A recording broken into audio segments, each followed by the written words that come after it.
The Oklahoma Sooners lost another one to injury.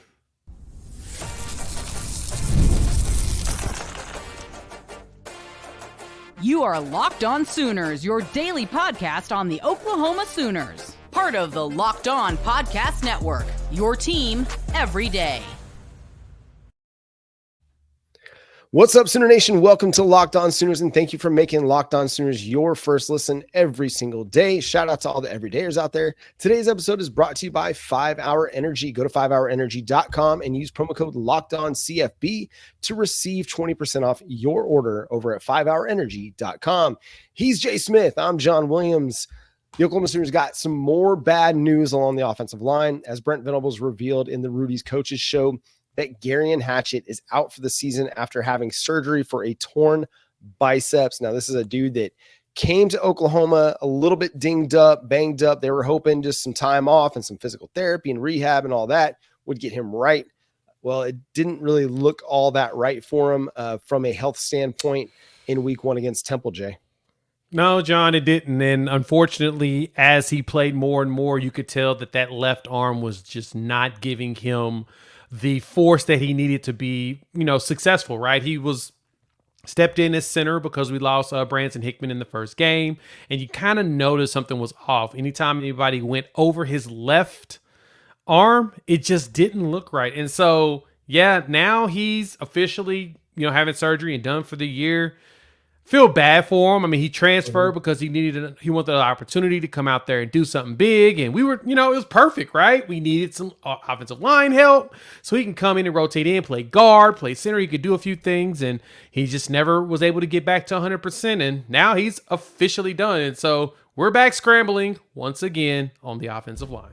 Yeah, so it leaves me wondering, what is the best offensive line combination moving forward? Because you lost experience there.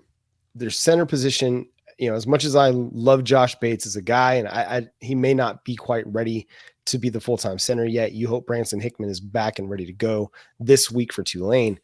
So what do you do at left guard? Because, you were hoping that would be Geirean Hatchett. I know we've been playing Jacob Sexton there, but we saw Branson Hickman at right tackle, or not Branson Hickman, Spencer Brown at right tackle against Temple, and it was left a lot to be desired. Would it be better to maybe move Sexton over to tackle and Tarkin at tackle again, and then see what you got in Ozida and Eddie Pierre-Louis and Eugene Brooks? Me personally, that's what I've been waiting to see, why we haven't played Heath. I'm wondering if there's still some footwork that they need to work on to get him better. The big thing is, as everybody has doubted Oklahoma coming into the season, it's because of the offensive line. And I've always said the questions are still there. We're waiting to see who's going to be the one to step up. And so for me, I would love to see some Heath. I would love to see some Eddie Pierre-Louis. Go ahead and let those guys go in there, battle it out at that left guard. If Eugene Brooks is healthy, let him rotate around with it. I mean, it wouldn't hurt, right? I'd move Tarkin over to the right, put Sexton back right there at the left where he's played before, and let the young guy play next to him and just go have at it, right? Just let him go be physical. Go run through somebody, right? Mm-hmm. I think that would be a much better situation for us going for the rest of the season, testing that out, and then, of course, letting the young pups get healthy, let the old guys get healthy, and go from there. We're going to need to get the young guys some experience very fast. So it's going to be one of those situations where, look, here's the keys to the car. Go learn how to drive, kid. Good luck.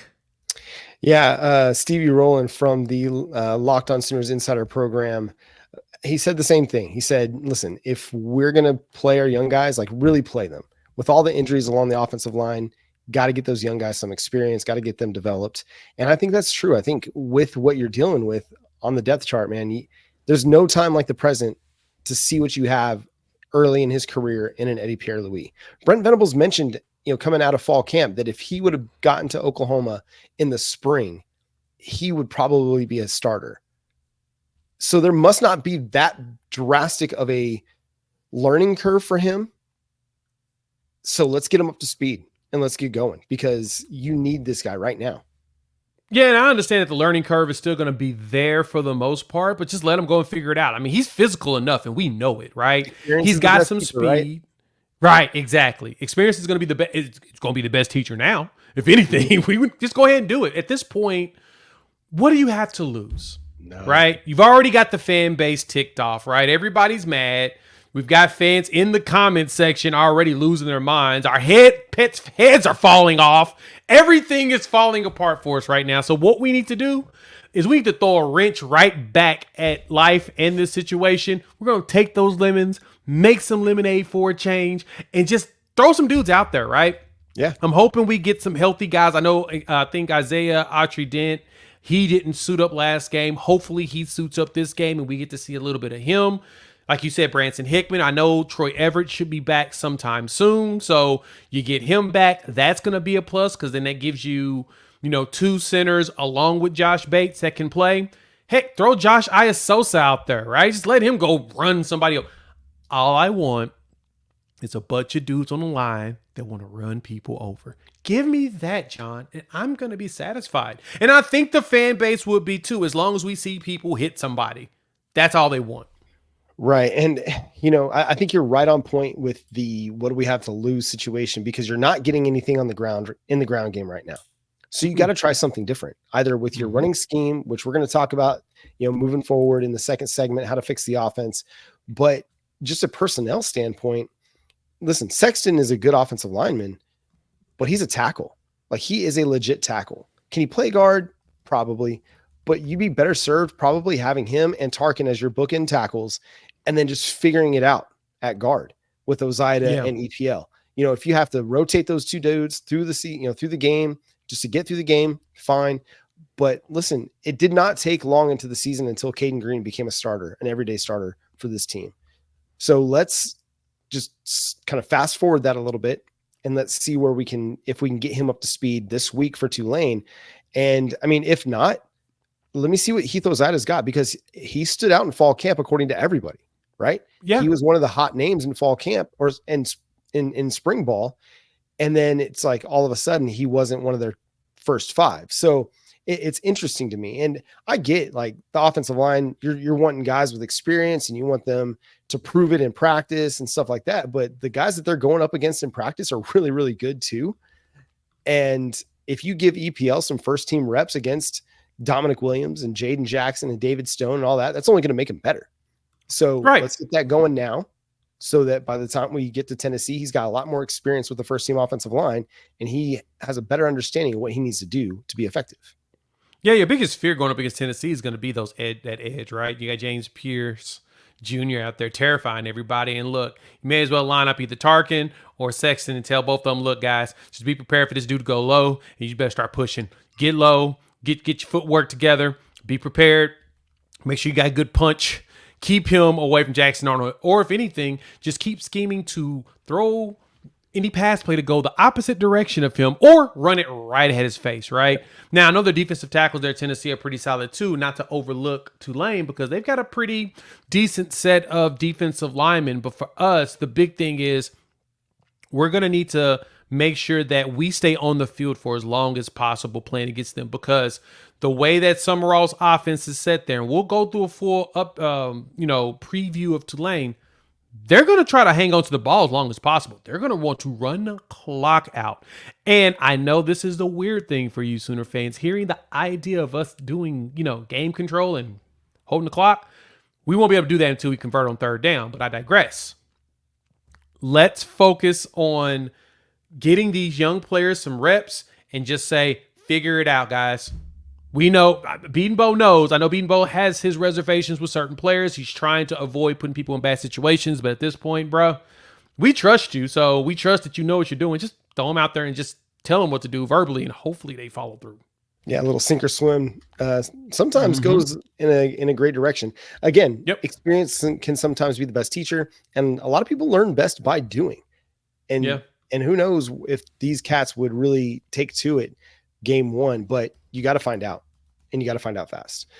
Very fast. How do we fix the offense in addition to fixing the offensive line? We'll discuss coming up next on Locked On Sooners.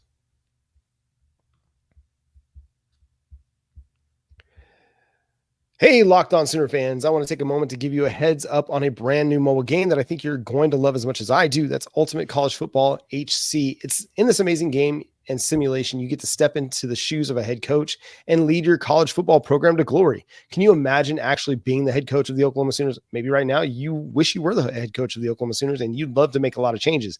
From recruiting players and hiring coaching staff to overseeing training camps and handling school scholarships, you control every crucial detail of your program. It's all in your hands.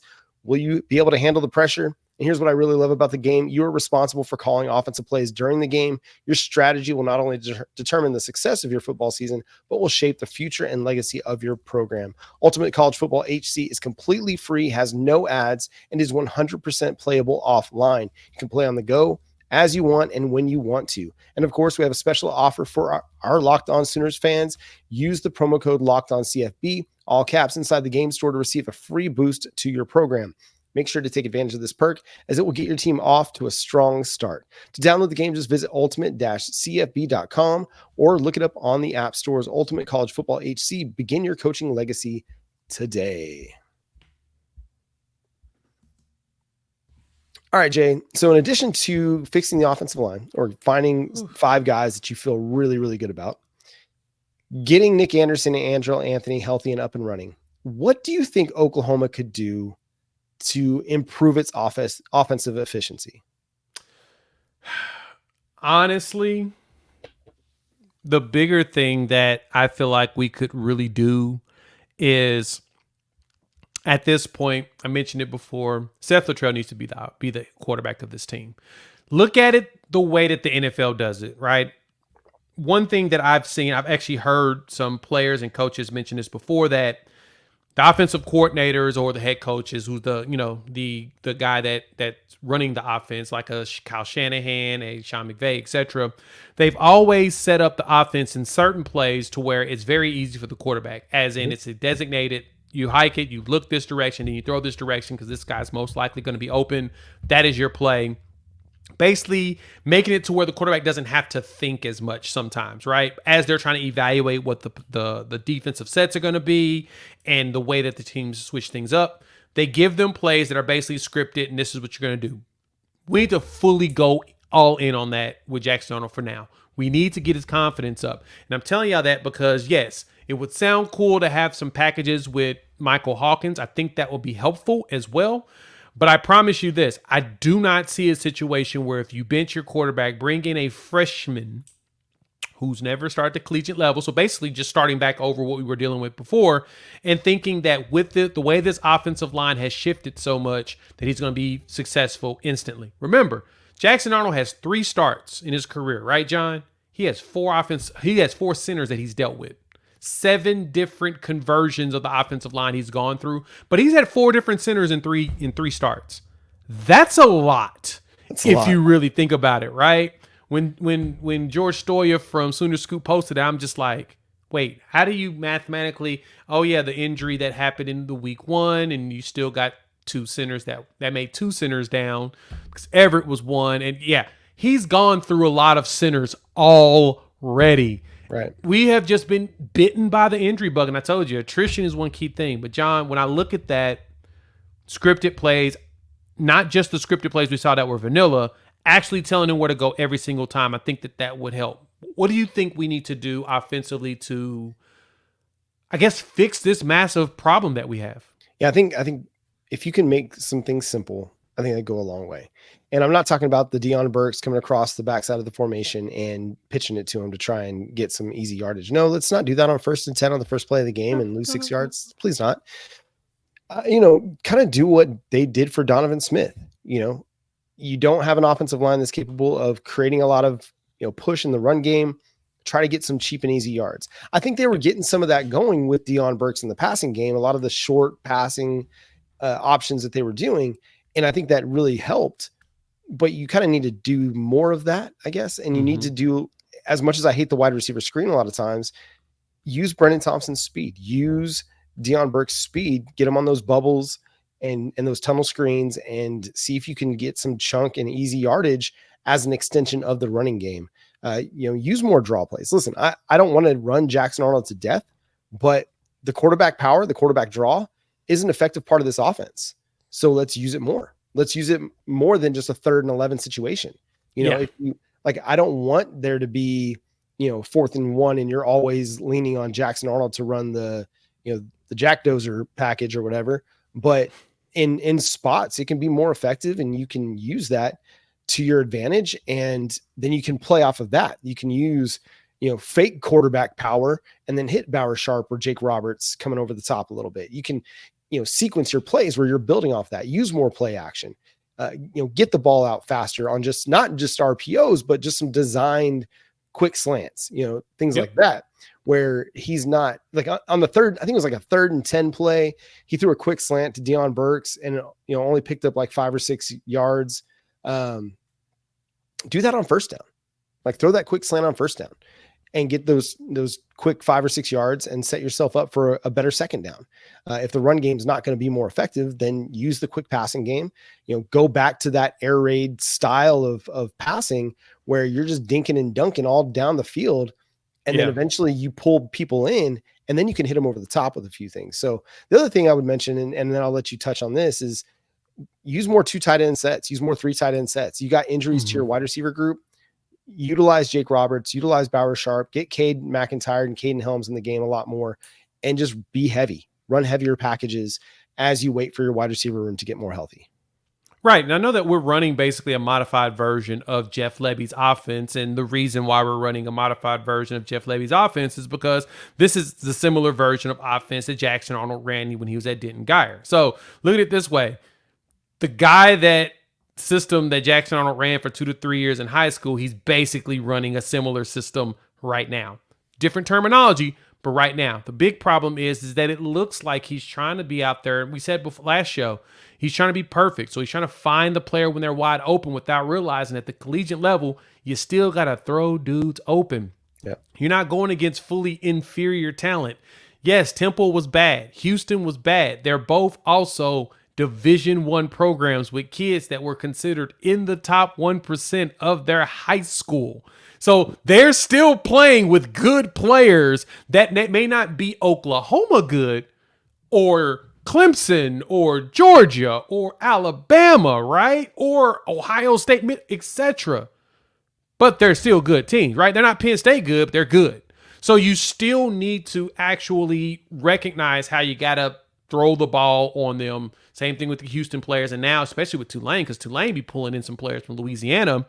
And be honest, they have some talent. We saw what Willie Fritz and how much hell he gave us for 2 years when we played against them, right, in the regular season, John. We got to figure out how we can make sure that we're making it easy for Jackson. And the biggest thing, I still will live and die by this. Teams understand that this Lebby offense allows for you to stretch the defense with all of those wide receivers that are fast and agile and strong. So they're going to play back. They're not dumb. They're not going to give up the deep pass. So just keep, like you said, dinking and dunking nonstop. I like 8-minute possessions. Personally, I like if you can't get the run going the way you want and you just dump it down and get 5 yards here, 4 yards here, 7 yards here, keep doing it. Yeah. I'm not going to complain because at some point the defense is going to come up, and guess what you do at that point? Play action, RPO setup, launch it deep, throw the deep slant, and somebody's going to book it. We just got to find a way to get everybody's hands on the ball that needs it quickly and let them get going. I know Jackson Arnold's used to tempo. He'll be all right without it. Or if you start seeing success, keep running a little tempo. But I just need us to get the ball out of his hands quickly. Yeah, and I really just want him to sling it. Like, quit worrying about being perfect. Quit worrying about turnovers. Just go play football, bro. Like, play football, don't worry about it. You're a good quarterback. You've got all the talent in the world. Go sling the freaking ball around. We saw it. Yeah. We saw it. Oh, John, I got a question for you. This just came to my mind just now. Should we have him change his number back to 10? Because it feels like since he went to 11, we're starting to see a different version. Because in that bowl game, I don't care about the mistakes he made in that game. He looked good when he got comfortable. And that was a makeshift offensive line of a bunch of guys that are no longer with the program. He went out there and looked comfortable when he was really driving. He was driving. When he was passing, he was making changes. He looked good. We've seen him make changes on plays. We've seen him make adjustments. We've seen him execute. Should he go back to number 10, John? I'm asking the question now. I'm asking the tough ones here. Hey, why not? Find whatever works. Just switch with Bauer Sharp and just make it work. Whatever works. Just all the positive mojo, all the positive juju for Jackson Arnold. We got a really interesting question from the Locked On Sooners Insider program that you can subscribe to, 405-817-6711. You'll get 2 weeks free. Text Sooners to 405-817-6711 to get 2 weeks free in the Locked On Sooners Insider program. You can send us topics for the show ideas, show questions, and we will answer them here. We had a great one from our buddy Lamont Rogers we'll discuss coming up next, as well as some important news and notes that came through Sooner Nation on Monday. We'll discuss coming up next on Locked On Sooners. Yep, it's been one of those days. It's been one of those weeks. It's been one of those weekends. And for me, whenever I'm trying to get myself prepared for a tailgate that I know is going to go a very long time, what do? I always snatch myself up a 5-hour energy. Every time I grab one of these, they're built to help me stay awake. They keep me energized so I can yell and scream throughout the games, especially with the tailgates. And now we're going to be having a lot more afternoon and evening games. I got to find ways to stay awake because I'm old. But the beauty of 5-hour energy is they're a brand that hardworking people like you have trusted for over 20 years. And it's been there to keep you alert, keep you engaged, keep you energized, especially in a busy and hectic day. Again, tailgating. Man, one of these have been great. So make sure you go stock up on some of these. You can go check them out. We're hooking you up. Got a great offer. Go to 5hourenergy.com. That's the number 5energy.com. And put in there our code, Locked On CFB, and they're going to give you 20% off your order. This offer is only valid until September 30th on one order and cannot be used on any other promotions, and the code is not good for subscription offers. So go to 5hourenergy.com.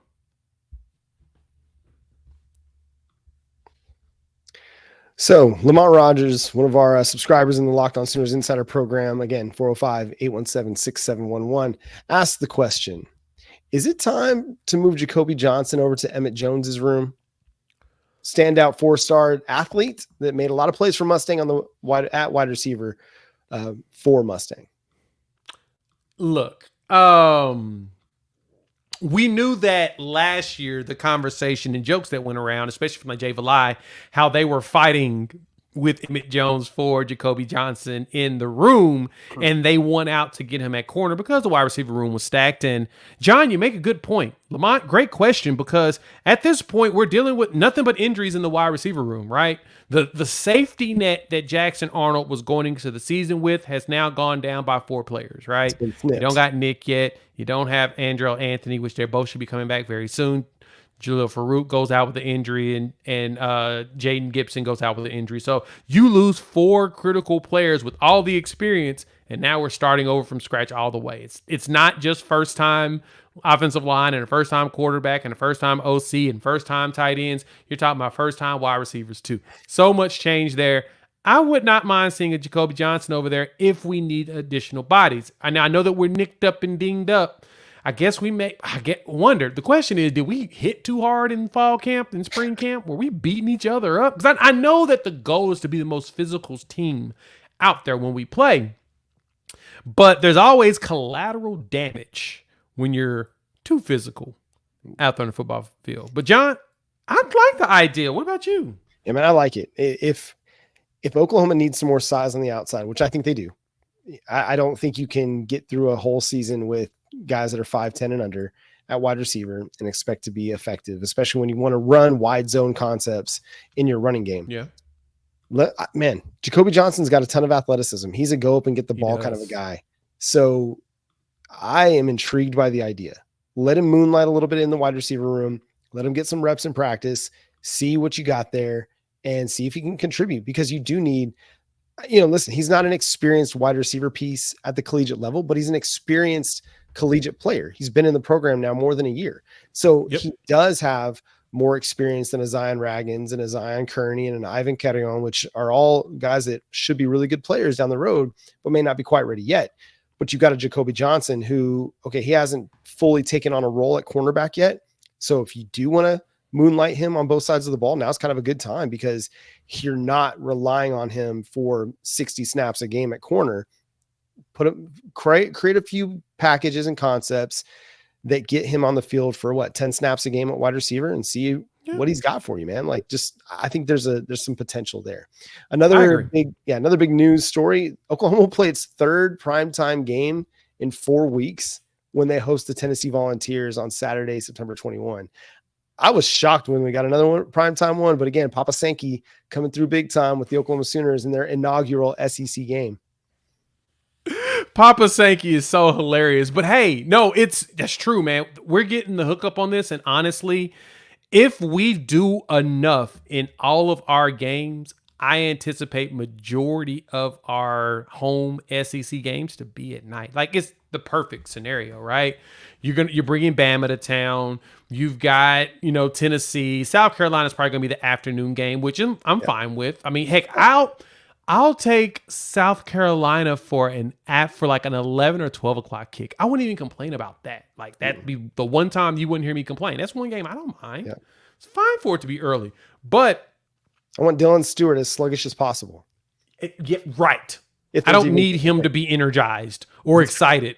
I need him to be taking the day off because he has like a sinus infection, right? Something that's not going to be too serious. I just don't. He's good. Right. But no, I do. I think it's going to be fun with some of these games, right? Like Maine's going to most likely be like an 11 o'clock kick, which is fine. But, with Tennessee and then Auburn's going to probably be a late afternoon window. You're most likely going to Texas is already the 2:30 window. You're going to have 2:30 Central Time for those that aren't in our time zone. But I mean, as you're going down the list of the teams that we're playing, Missouri's going to probably be an evening game. There's a good chance for that since it's the return of a Big 12, teams playing against each other. I am all for the fact that we're getting all the love from Papa Sankey and the SEC right now. Yeah, I think it sets up well for Oklahoma to have a couple more at least night games. I think Alabama is a prime candidate for it. And maybe LSU at the end of the season, just because LSU at night is one of the cool venues in college football. Agreed. Final thing we're going to touch on, I'm sure most of you saw it, is the passing of James Earl Jones. I know this is not Oklahoma Sooners related, but man, the dude was such a cultural phenomenon in the world of movies and in a way sports, with his role in Sandlot and his role in Field of Dreams. For people who of my age, you grew up with him as Darth Vader. And in Field of Dreams, one of my favorite movies growing up as a kid. And then obviously his role in The Sandlot, and the line that just always stands out is, baseball was life and I was good at it. That one just always warms your heart, right? Because he's just remembering the good times. But then obviously, Mufasa was such an iconic voice actor in his time as well, and did a ton of stuff with the Tom Clancy series with Harrison Ford. Just an iconic figure in the entertainment world. James Earl Jones passed away at 93. Yeah, man. We're all Simba right now, right? We're pushing Mufasa, and we're telling him to get up so we can go. We got to go home. Crawling underneath his arm, laying down. Yeah, we're all Simba right now, man. It was pretty sad when I saw it. I was just like, that dude. He was the dude, man. Just everything about James Earl Jones, one of the most iconic voices out there, coming to America as the father. My son works. Has me in tears every time. Yeah. I see and hear him. I'm going to go watch that now, right? One of my favorite movies of all time. So I got to go watch that. I'm going to go watch The Lion King just to hear Mufasa talk to me about, just everything the sun touches. It just saddens me to hear that voice. I won't be able to hear it in anything new going forward. Rest in peace, James Earl Jones. Yeah, creates the transcendent Darth Vader. The Star Wars series is probably not the same without him. So that's going to do it for today's episode of Locked On Sooners. Thanks so much for tuning in, being a part of the show. Subscribe to the show wherever you get your podcasts. Free and available on all podcast platforms and on YouTube. Follow Jay at Unfair Sports, myself at John 9 Williams. The show is at Locked On Sooners on all the socials. Again, thanks for tuning in, and shout out to all the everydayers as well for making Locked On Sooners their first listen every single day. Also, go check out the Locked On College Football podcast with our guy, Spencer McLaughlin. From NIL deals to never-ending conference realignment rumors, Spencer gets you ready for an exciting season on the gridiron. You can find the link to Locked On College Football in the description, so you don't need to search. Part of the Locked On Podcast Network, your team every day. Until next time, he's Jay Smith. I'm John Williams. We'll catch you then. Boomer. Sooner.